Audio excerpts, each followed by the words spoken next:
जी हमारे पास जो है नेक्स्ट टॉपिक जो है हमारा वो है बीसीआर बैंकर कस्टमर रिलेशनशिप। तो बैंकर क्या है, कस्टमर क्या है और इनके बीच में रिलेशनशिप कौन कौन से हो सकते हैं, वो सारे आज हम जो है वो डिस्कस करेंगे। बैंकर बेसिकली कौन होता है? जो कि बैंक का ओनर होता है, जो कि बैंकिंग का बिजनेस करता है। और कस्टमर कौन होता है? जो कि बैंक के पास आता है और अपना जो है अकाउंट वगैरह ओपन करवाता है। तो इन दोनों की अपनी अपनी डेफिनेशन है, खैर वो हम देखते हैं। तो बैंकर की सिंपल सी definition is any businessman who is carrying on the business of banking. जो बैंकर है वो बिजनेसमैन है जो कि क्या करता है, बैंकिंग का बिजनेस जो है वो कैरी करता है। और कस्टमर कस्टमर की डेफिनेशन के बारे में वो कहता है कस्टमर कौन हो सकता है, वो कहता है कस्टमर वो हो सकता है जिसके अंदर ये क्वालिफिकेशन हो। उससे पहले एक डेफिनेशन करता है कि any person is a customer as soon as he opens an account with the bank. जैसे ही वो बैंक में जो है अकाउंट ओपन करवाता है वो क्या बन जाता है, कस्टमर बन जाता है। तो नॉर्मली क्या होता है कि कस्टमर के लिए जो है ना जरूरी होता है कि उसने क्या करना है, वहां पे बैंक जो है जो है ना अकाउंट ओपन करवाए। अगर वो अकाउंट ओपन नहीं करवाता है, वैसे जाता है जैसे आप लोग अगर अकाउंट नहीं है लेकिन आप बैंक में जाते हो फीस जमा करवाने के लिए, पैसे देते हो और फीस जो है वो जमा करवा देते हो, आप बैंक के कस्टमर नहीं है। बैंक का कस्टमर कौन होगा? जिसने अकाउंट जो है ओपन करवाया। अब कस्टमर की क्वालिफिकेशन क्या है, मतलब अगर आपने अकाउंट ओपन करवाना है तो उसके लिए क्या क्वालिफिकेशन है, कस्टमर की क्या क्वालिफिकेशन है, ठीक है। तो कस्टमर तब आप बन सकते हैं जब he should not be a minor, जब उसकी एज 18 माइनर ना हो, जब वो माइनर ना हो मतलब उसकी एज 18 साल से कम ना हो। 18 साल या उससे ज्यादा होगी तो तब वो जो है कस्टमर बन सकता है। उसके लिए जरूरी है कस्टमर के लिए उसकी एज जो है वो 18 साल से ज्यादा हो, मेजर हो, माइनर ना हो। He should be the person of sound mind. वो जो है बंदा जो है जिसने अकाउंट ओपन करवाना है वो साउंड माइंड उसका होना जरूरी है। अगर वो साउंड माइंड नहीं है, अनसाउंड माइंड है, पागल है वो, तो फिर जो है ज़हनी तवाज़ुन उसका ठीक नहीं है, तो फिर वो जो है क्वालिफाई नहीं करता कस्टमर की डेफिनेशन के अकॉर्डिंग, ठीक है। अकाउंट ओपन करने के लिए या बैंक का कस्टमर बनने के लिए जरूरी है कि उसने उसको वो क्या हो, साउंड माइंड, उसका ज़हनी तवाज़ुन जो है वो ठीक हो। He should not have been debarred from the entering into any contract under the law, according to law या under the law, किसी भी लॉ के अंदर जो है वो ब्लैक लिस्ट ना हो। मतलब कुछ हो ऐसा होता है कि कभी कभी आपको ब्लैक लिस्ट कर दिया जाता है कि आप अकाउंट ओपन नहीं करवा सकते। तो आप ब्लैक लिस्ट ना हो, ठीक है, तब भी जो है आप क्वालिफाइड करेंगे। कस्टमर के लिए अगर आप ब्लैक लिस्ट होते हैं तब आप क्वालिफाइड नहीं करते कस्टमर बनने के लिए। अंडर अ कॉन्ट्रैक्ट, इस कॉन्ट्रैक्ट में क्या होता है, डिपॉजिटर ऑफ ऑफर्स मनी। जो डिपॉजिटर है वो मनी ऑफर करता है and the banker offer to accept his deposit. और बैंक क्या करता है, उसके जो डिपॉजिट जो है उसको एक्सेप्ट करता है। And the customer is acceptance of this offer deposit his money. Customer भी इस ऑफर को एक्सेप्ट करता है और मनी जो डिपॉजिट करता है। तो कस्टमर कौन होगा? जो क्या करता है, जो पैसे डिपॉजिट करवाता है, और बैंक क्या करता है, वो डिपॉजिट जो है वो एक्सेप्ट करता है, ठीक है। बैंक क्या करता है, वो डिपॉजिट जो है एक्सेप्ट करता है। और इसी तरह से जब बैंक ने कस्टमर पैसे लेने हो तो बैंक क्या करता है, उसको पैसे देता है, और बैंक जो है कस्टमर जो है उससे पैसे ले लेता है। तो ये कुछ डेफिनेशन बनती है कस्टमर की। अब हम ऊपर आते हैं। अब इनकी कुछ ड्यूटीज हैं, जैसे बैंक की डेफिनेशन पड़ी है तो बैंक की कुछ ड्यूटीज हैं और कस्टमर की भी कुछ ड्यूटीज हैं, ठीक है। कुछ राइट्स हैं, कुछ ड्यूटीज हैं, तो हम देखेंगे। तो बैंकर्स की क्या ड्यूटीज हैं? तो बैंकर की ड्यूटी ये है कि जब उसका कस्टमर उसको चेक दे तो उस चेक को क्या करे, ऑनर करे। चेक जो है उसको ऑनर करे। ऑनर कब करेगा? जब चेक जो है प्रॉपर्ली ड्रॉन होगा, जब उसके अकाउंट में बैलेंस मौजूद होगा, जब कस्टमर के ऊपर जो है वो साइन वगैरह हुए होंगे और किसी तरह की कोई लीगल इशू नहीं बनता, तो तब क्या करेगा, उस चेक को जो है वो कस्टमर बैंक क्या करेगा, ऑनर करेगा, मतलब उसकी पेमेंट करेगा। सिक्रेसी ऑफ अकाउंट, जो बैंक के अकाउंट की इंफॉर्मेशन है वो जो है वो सीक्रेट अपने पास रखे, किसी को जो है ना वो नहीं। कुछ अर्सा पहले जब इमरान खान की गवर्नमेंट आई थी ना, तो बैंक्स को बोला गया था, तो जिन लोगों ने ट्रांजेक्शन्स की हुई हैं, जिन लोगों के पास इस अमाउंट से ज्यादा वाला पैसा है, तो बैंक बंदों के जो है हमें नाम दें। स्टेट बैंक ने कमर्शियल बैंक को जो है इंस्ट्रक्शन इशूज की। स्टेट बैंक को जो है गवर्नमेंट ऑफ पाकिस्तान ने इंस्ट्रक्शन इशू की, और गवर्नमेंट ऑफ पाकिस्तान ने जो है सॉरी स्टेट बैंक ने जो है कमर्शियल बैंक को इंस्ट्रक्शंस दी कि आप जो है उन कस्टमर्स की डिटेल हमारे साथ डिस्क्लोज करें जिन्होंने जो है उतना अमाउंट से ज्यादा डिपॉजिट रखा हुआ है या इससे ज्यादा उनकी ट्रांजेक्शन जो है ना। तो बैंक ने, कमर्शियल बैंक ने वो जो है ना वो मना कर दिया कि भाई नहीं, हम ऐसा नहीं कर सकते, क्योंकि हमारे पास जो है वो कस्टमर की सीक्रेट इन्फॉर्मेशन जो हम डिस्क्लोज नहीं कर सकते। फिर बाद में जो है पूरा एक लॉ जो है वो बनाया गया, एक जो है एक्ट ऑर्डिनेंस जो है वो पास हुआ, बाद में वो एक्ट जो है वो बन गया। तो उसमें यही बोला गया कि भाई आप जो है इस तरह की इन्फॉर्मेशन इशू कर सकते हैं, और बाद में बैंक ने जो है अब इन्फॉर्मेशन शेयर करना शुरू की है। पहले बैंक जो है किसी तरह की कोई इन्फॉर्मेशन किसी के साथ भी इशू नहीं करता था। अब जो है बैंक ने वो इन्फॉर्मेशन स्टेट बैंक को दी, और फिर स्टेट बैंक ने गवर्नमेंट ऑफ पाकिस्तान को प्रोवाइड की। तो बाकी अब मैं जब चला जाऊं आपके बारे में, आपके अकाउंट के बारे में इन्फॉर्मेशन लेने के लिए कि भाई इस अकाउंट में जो है कितने पैसे हैं, कब कब इसने निकलवाए हैं, तो मुझे कभी भी नहीं देंगे। वो आप जस्ट जो है कुछ इदारों को जो है वो दे सकते हैं, किसी इंडिविजुअल को जो है इन्फॉर्मेशन दे सकते हैं, वो अपने जो है सीक्रेट इन्फॉर्मेशन जो है ना रखते हैं। उसके बाद स्टैंडिंग ऑर्डर, उसके बाद कस्टमर जो भी ऑर्डर करेगा कि भाई इस बंदे की पेमेंट जो है, सॉरी ये मेरे अकाउंट से ये पेमेंट जो है फलां बंदे को कर दो, फलां बंदे को कर दो, फलां बंदे को कर दो, तो बैंक के बिहाफ, सॉरी इंडिविजुअल के बिहाफ के ऊपर बैंक क्या करेगा, जो भी ऑर्डर देगा कस्टमर उसको जो है ना करेगा, ऑर्डर अमाउंट जो है वो पे करेगा। उसके बाद कस्टोडियन, कस्टोडियन ऑफ प्रॉपर्टी, अगर बैंक के पास अगर आप जाते हैं कि आपके पास ज्वेलरी वगैरह है या इस तरह की चीजें हैं या प्रॉपर्टी के कागजात हैं, तो आप वो बैंक में डिपॉजिट करवा दें और बैंक जो है उसका कस्टोडियन बन जाएगा, उसको जो है वो सेफ जो है ना सिक्योरिटी जो है प्रोवाइड करेगा। उसमें मतलब बैंक के भी कुछ राइट्स हैं कि ड्यूटीज अपनी दे रहा है तो उसके भी कुछ राइट्स हैं। उसके क्या राइट्स हैं कि सबसे पहले उसका राइट है कि वो कमीशन लेगा आपसे, अपने जो सर्विसेज दे रहा है उस पर कमीशन लेगा। अगर आपको लोन दे रहा है तो उसके ऊपर इंटरेस्ट देगा, ठीक है। और अगर जो है एक लेन का कंसेप्ट है जो हम आगे पढ़ेंगे, ठीक है, तो वो बेसिकल चार्ज जो कहते हैं वो उसके ऊपर हम डिटेल में बात करेंगे। तो बैंकर्स के पास ये भी एक राइट है कि वो लेन को जो है वो डिस्पोज ऑफ कर सकते हैं, ठीक है। और इसके अलावा बैंक के पास ये राइट है कि आपको जो है ना वो एडवाइसेस इशू करें कि भाई फलां जगह पे इन्वेस्टमेंट करो, फलां जगह पे इन्वेस्टमेंट करो, ठीक है। उसके बाद इंसिडेंट चार्जेस, जो भी बैंक चार्जेस जो बैंक के हैं तो वो भी आपको जो है ना चार्ज करें, ये भी बैंक के पास क्या है, राइट है, बैंक का जो है राइट है। अब कस्टमर की बात करते हैं, डेफिनेशन हमने पहले पढ़ ली है, तो अब कुछ कस्टमर के जो है ना राइट्स हैं। कस्टमर के राइट्स क्या है कि राइट टू रीपेमेंट, अगर कस्टमर आपसे बैंक से लोन लेता है तो उसका राइट है कि सॉरी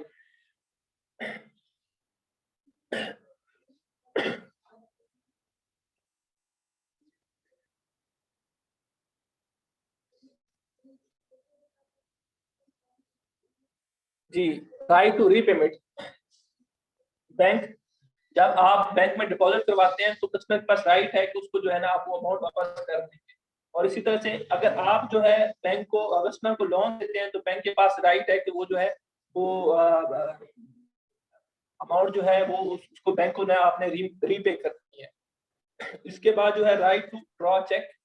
तो आपको पता है कि पेमेंट के लिए जो है कैश रिसीव करने के लिए क्या होता है, आप जो है वो चेक जो है वो इशू करते हैं, और बैंक के पास कस्टमर का ये राइट है कि वो चेक जो है वो इशू करे और बैंक जो है वो अमाउंट जो है वो पे करे। राइट टू इंटरेस्ट, अगर कस्टमर ने जो है वो पैसे रखे हुए हैं बैंक के किसी अकाउंट, सेविंग अकाउंट में, तो कस्टमर का राइट है कि उसको जो है इंटरेस्ट जो है वो दिया जाए।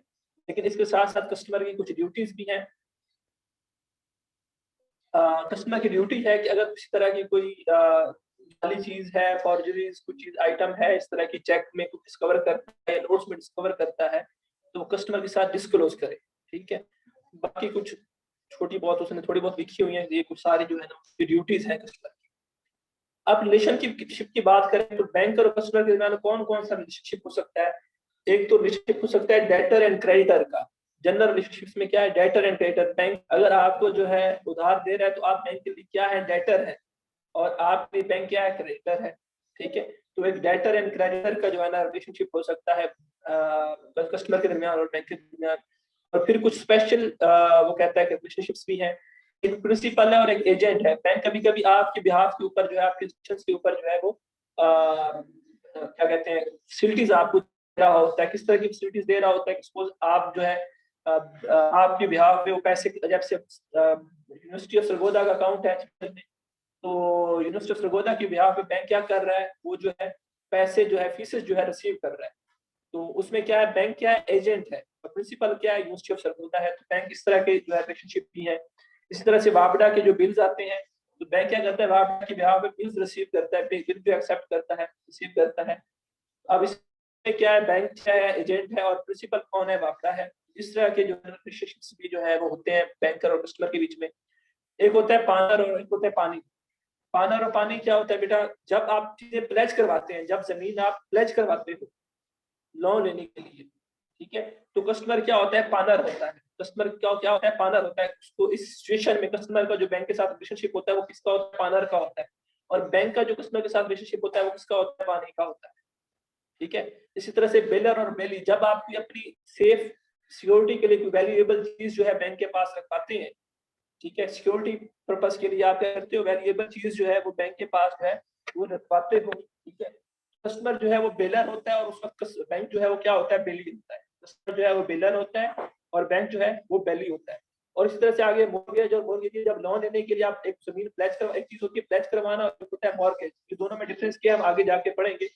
तो जब आप लोन लेते हो और आप अपनी प्रॉपर्टी जो है मॉर्गेज करवाते हो, तो तब कस्टमर जो है वो मॉर्गेजर होता है और बैंक जो है क्या होता है, मॉर्गेजी होता है। इस तरह का रिलेशनशिप भी आप लोगों के पास रहना होता है। इसके अलावा कुछ और लिख लें, और भी कुछ रिलेशनशिप्स होते हैं।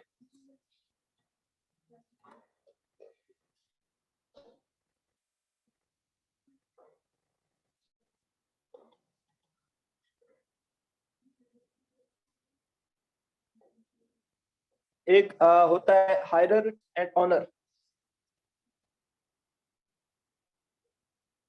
हायरर एंड ऑनर क्या होता है कि बैंक क्या करता है, बैंक जो है आपको कुछ चीजें जो है आप बैंक से जो है वो खरीद लेते हो इंस्टॉलमेंट के ऊपर, ठीक है। तो बेसिकली होता क्या है, ऑनर जो है, ऑनरशिप एसेट की जो है वो बैंक के पास होती है, लेकिन आप जो है वो एसेट जो है वो यूज कर रहे होते हो, ठीक है। तो आप क्या, कस्टमर क्या होता है, हायरर होता है, और ऑनर कौन होता है, बैंक जो है उस चीज का ऑनर होता है। उसके बाद एक होता है लेसर, एक होता है लेसी, ठीक है। लेसर और लेसी क्या है, लेसर बेसिकली जो है वो पार्टी है बैंक जो कि फाइनेंसिंग देता है किसी भी एसेट को खरीदने के लिए। और लेसी कौन है, कस्टमर है जो कि वो फाइनेंसिंग लेकर वो एसेट जो है खरीदता है और फिर उसको यूज कर रहा होता है, ठीक है। उसके बाद नेक्स्ट हमारे पास जो है वो रिलेशनशिप जो हो सकता है वो फाइनेंसर एंड फाइनेंसी का है। अगेन अगर बैंक से आप पैसे ले रहे हैं, ठीक है, किसी बिजनेस के लिए, तो आप फाइनेंसर हैं और बैंक क्या है, बैंक जो है वो फाइनेंसी है। और बैंक जो है फाइनेंसर है और आप क्या है, फाइनेंसी है। उसके बाद और रिलेशनशिप इनके दरमियान जो है ना वो होता है, उसे हम कहते हैं आमिल एंड मुदारिब। आप लोगों ने मुदारबा पढ़ा होगा, ठीक है। उसमें एक पार्टी क्या होती है, एक पार्टी जो है पैसा लगाती है और एक पार्टी जो है वो काम करती है, सर्विसेज देती है, ठीक है, अपनी सर्विसेज देती है। तो जो अपने जो है पैसे लगाते हैं उसे हम मुदारिब कहते हैं, ठीक है। तो अगर बैंक ने पैसा लगाया हुआ है मुदारबा कंपनी में, तो बैंक क्या हो जाएगा, मुदारिब हो जाएगा। और जिसने काम करना है वो किसने काम करना है, कस्टमर ने करना है, तो कस्टमर क्या हो जाएगा, अमल हो जाएगा। कस्टमर क्या हो जाएगा, अमल हो जाएगा।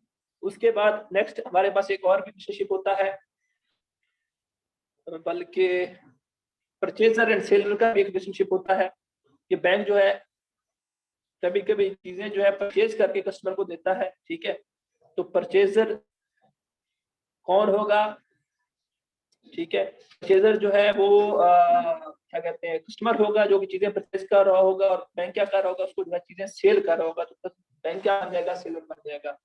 कुछ ये रिलेशनशिप्स है और कुछ मैंने आपको नोट पढ़ाई है, इन सबको जो है आपके सिर में रखना है कि बैंक और कस्टमर के दरमियान जो है ये रिलेशनशिप्स जो है ना वो हो सकते हैं, ये पॉसिबल रिलेशनशिप्स हैं।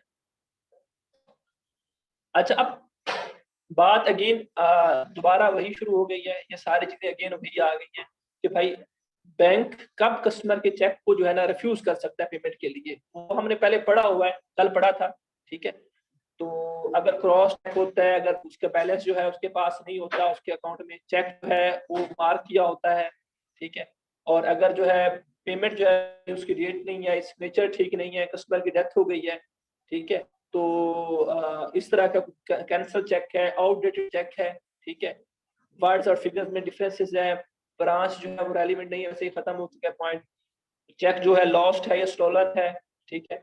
उसके बाद जो है इंस्ट्रूमेंट्स जो है अदर देन चेक इस तरह का है तो भी जो है ना वो हो जाता है। अगर इरेगुलर इंडोर्समेंट हो चुकी है, ज्वाइंट अकाउंट है, पार्टनरशिप अकाउंट है, पार्टनरशिप अकाउंट में भी सारे पार्टनर्स का जो है वो साइन होना जरूरी है। इसी तरह से कंपनी अकाउंट में जो ऑथराइज पर्सन है, डायरेक्टर वगैरह, उसके साइन होना जरूरी है। इन केसेस में जो है चेक डिसऑनर हो सकता है, कंपनी बैंक जो है वो रिफ्यूज कर सकता है। तो ये आप लोगों का एक टॉपिक है जो कि कंप्लीट हुआ, जिसे पीसीआर कहते हैं। किसी को कोई मसला है तो बेटा पूछें।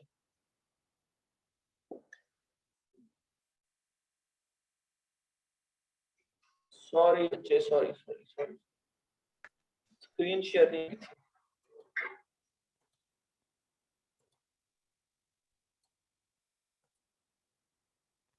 ये कुछ रिफ्यूज, इसी के आगे जो है लिखा हुआ है refusal of payment on cheque, cheque की पेमेंट को तब बैंक जो है रिफ्यूज कर सकता है। तो मैंने ये आपको बोला है कि ये पॉइंट्स आपने पहले पढ़े हैं लास्ट लेक्चर में। बैंक कब पेमेंट नहीं करेगा चेक की, तो ये सारे पॉइंट सेम है वही। ठीक है, कस्टमर की डेथ हो गई है, सिग्नेचर ठीक नहीं है, पेमेंट का टाइम नहीं हुआ, चेक मार के हुआ, बैलेंस नहीं है, आगे जो है चेक कैंसल्ड है, आउटडेटेड है। ठीक है, वर्ड्स एंड फिगर्स में डिफरेंस है, पर्टिकुलर ब्रांच नहीं है। ठीक है, ज्वाइंट अकाउंट है, पार्टनरशिप अकाउंट है, कंपनी अकाउंट है, इनडोर्समेंट इरेगुलर है। ठीक है, इन केसेस में क्या हो सकता है, बैंक जो है रिफ्यूज कर सकता है कि भाई मैं जो है इसकी पेमेंट नहीं करूंगा, मैं जो है इसकी पेमेंट नहीं करूंगा। किसी को कोई बेटा मसला है तो बेटा बताएं। सर अगर चेक पर गिर जाए, बेटा आवाज कट के आ रही है, दोबारा बताइएगा। सर अगर चेक पर इंक गिर जाए, किसी भाई को इसकी आवाज आ रही है तो वो बता दे, इसकी आवाज कट के आ रही सर ये कह रहा है कि अगर चेक पे इंक गिर जाए तो फिर उसका क्या करेंगे?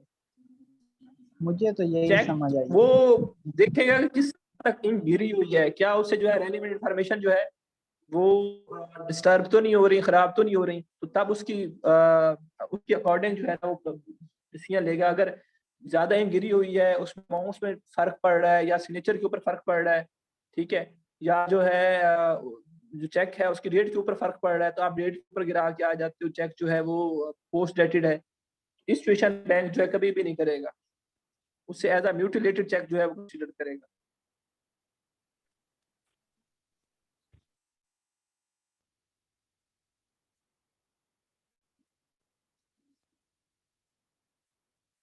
ठीक है, यस सर, तो मसला है इसमें।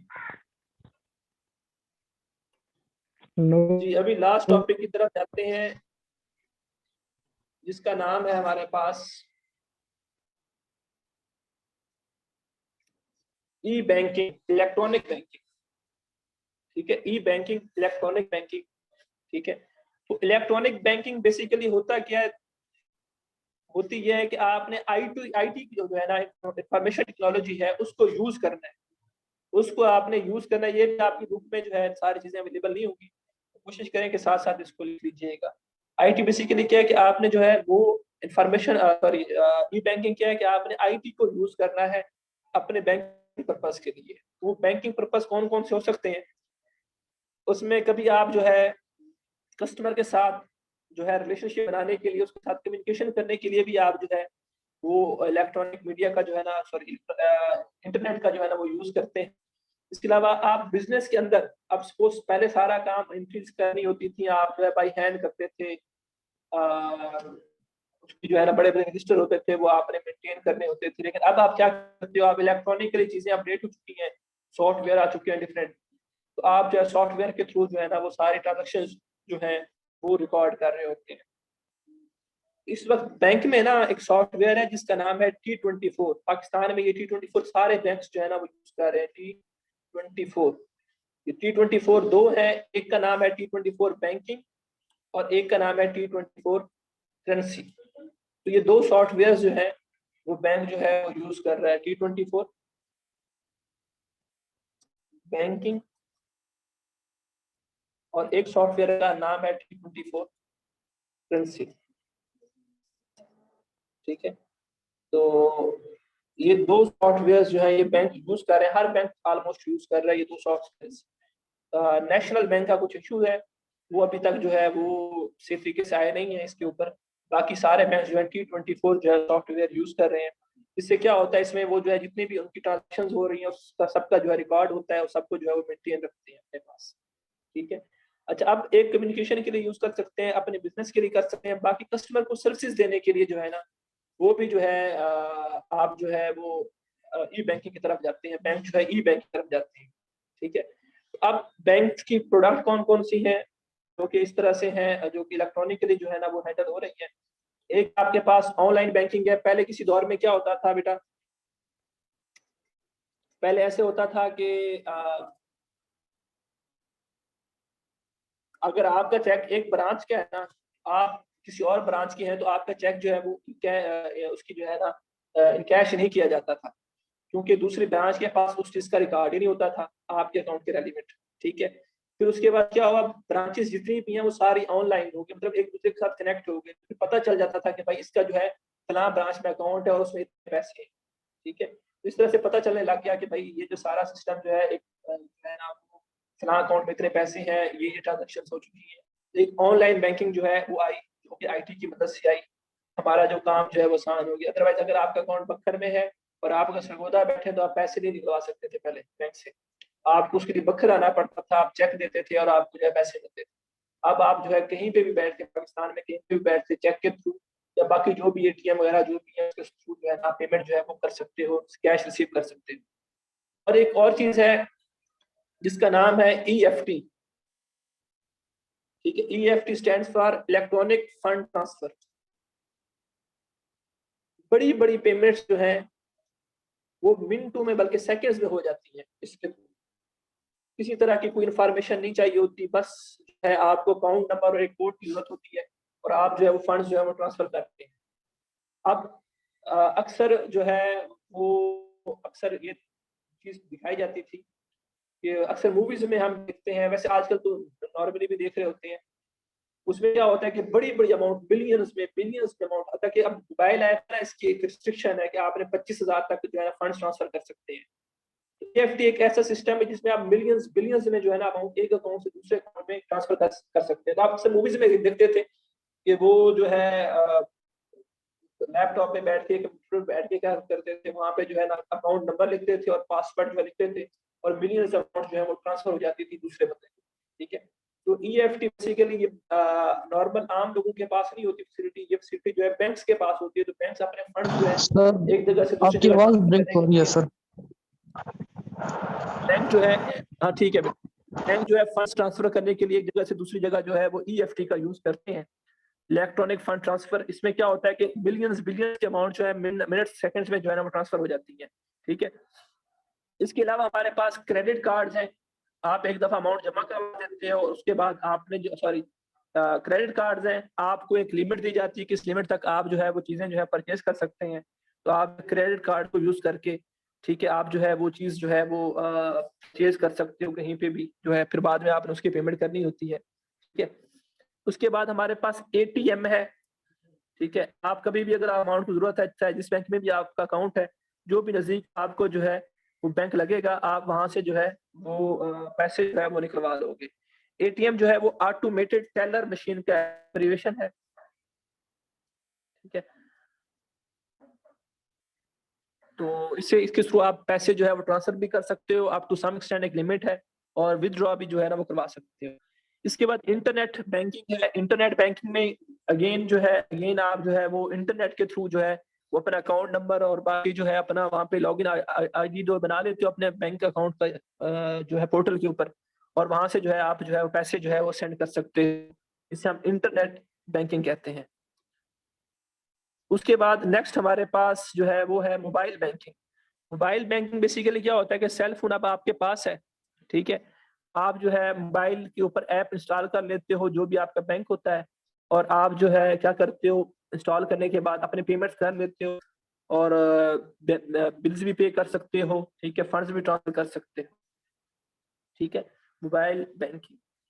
जी, क्वेश्चन है मेरे ख्याल में हसीब मोहम्मद खान। सर क्वेश्चन ये है कि जो आजकल डिजिटल करेंसी चल रही है, इसका ट्रांसफर हो रहे हैं सर, ये भी ऑनलाइन बैंकिंग में आएगा या इसका कोई जी अपना वो होगा? नहीं, ये बैंकिंग ही नहीं, अब मैं डिजिटल करेंसी के हवाले से एक डिस्कशन है हमारी, इनकी ये जो ट्रांसफर वो करनी थी मनी में, लेकिन वो टाइम जो है जहन में नहीं रही। ठीक है, वो भी मनी की जो एक टाइप है डिजिटल मनी। वो अभी मैं ये लेक्चर एंड करता हूँ और इसी में डिस्कशन कर लेते हैं, वो आपको ऐसे बता देता हूँ, आपके सिलेबस में शामिल नहीं होगा।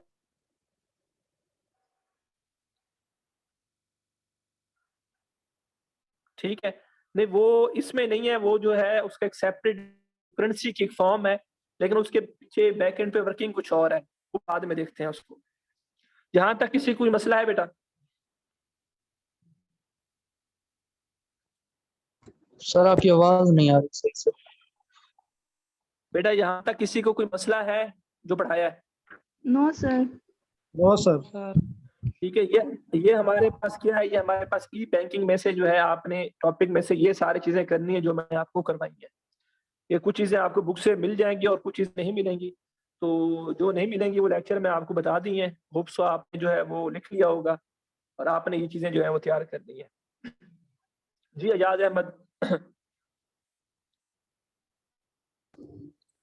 सर जैसे कि अभी आप कह रहे थे कि जी सर आवाज आ रही है? जी जी बेटा बताएं। सर अभी आप कह रहे थे कि पुराने वक्तों में ट्रांजैक्शन नहीं होती थी, जैसे कि हम सरगोदा बैठे हैं तो हम बखर में नहीं कर सकते थे, तो सर वो फिर किस तरह से होती थी? मतलब कि आप जो हम सरगोदा बैठे हैं और हमें वो वहां बंदा पे सरगोदा से जो है, सरगोदा से जो है जी, वो सरगोदा से अगर उसका अकाउंट है तो सरगोदा से बखर आता था उस बैंक रेलिवेंट ब्रांच में चेक लेकर, और फिर जो है उसको पेमेंट की जाती थी उस ब्रांच में। Okay sir, okay sir. ये ज्यादा पुरानी बात नहीं है, अगर आप 2004-5 की बात है मेरे साथ, 2004-5 में भी ऐसा होता रहा है। जी सर, ओके सर। सर वो मैंने अभी अब्बू से पूछा था, अब्बू साथ ही बैठे हुए थे, तो वो कह रहे थे कि होता था इस तरह से, चेक बैंक में दे दिया जाता था और हफ्ते के बाद पेमेंट मिल जाती थी, इस तरह से होता था सर कोई? जी वैसे ही वो उसको उस वक्त फंक्शन ज्यादा नहीं थे ना, चेक करते थे कि वाह इसका जो है हर चीज जो थी ना वो थी आपके पास मैनुअल। अब सपोज आपके अगर वाले साहब हैं, उन्होंने चेक देना है तो उन्होंने देखना है कि भाई इस चेक का जो है, इस बंदे का जो अकाउंट किस बुक में है, तो फिर उन्होंने जी जाना है सर। रिकॉर्ड रूम में, वहां से वो बुक निकाल देखना है कि भाई वहां से जो है कितने अकाउंट में कितने पैसे पड़े हैं, फिर पता चलना है इतने पैसे पड़े हैं। फिर उन्होंने देखना है कि भाई ये बंदा भी वही है कि ये नहीं या नहीं है, ये चेक उसी बंदे का है या नहीं है। इस चीज को जो उन्होंने इंश्योर करना, तो काफी टाइम लगता था इस चीज के लिए। ठीक है, सर स्पेसिफिक कोई तो फिर कोड वो वगैरह सारा होते टाइम थे? देने के लिए वो टाइम देते लेते थे आपसे। जी okay sir sir, code thank you वगैरह सर। होते थे उसमें?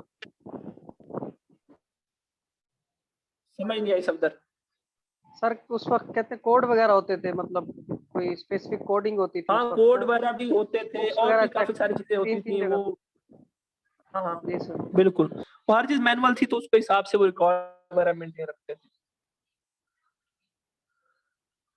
सही हो गया।